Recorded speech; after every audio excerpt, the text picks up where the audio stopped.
Hello friends, আমি দীপা। আমি আজকে আবার একটা নতুন ভিডিও নিয়ে চলে এলাম। তো আমি আজকে বানিয়েছি মোচার বড়া। তো সেই ভিডিওটি তোমাদের সাথে আমি শেয়ার করব।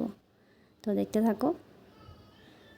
প্রথমে আমি মোচাটাকে সেদ্ধ করে নিয়েছি, তারপর কেটে নিয়েছি।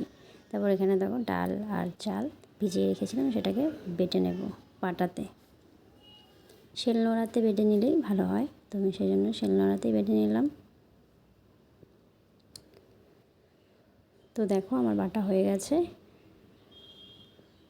তো তুলে নিলাম একটা বাটিতে। তারপরে এখানে লঙ্কা নিয়ে নিয়েছি কটা, লঙ্কাটাকেও বেটে নেব। তো দেখো আমার বাটা হয়ে গেছে। তো এখন একে একে সব কিছু একসাথে মিশিয়ে নেব। তো প্রথমে দিয়ে দিলাম লবণ, হলুদ, তারপর কালো জিরে, তারপর লঙ্কা বাটা, এসব একসাথে জল দিয়ে মেখে নেব। তো দেখো আমার মাখা হয়ে গেছে। তো তোমরা চাইলে একটু পাতলাও করতে পারো, তো আমি একটু ঘন করেই মেখেছি। তো তারপর একটা একটা টুকরো নিয়ে, মোচার টুকরো নিয়ে প্যাটার্নে চুবিয়ে তাওয়াতে ভেজে নিলেই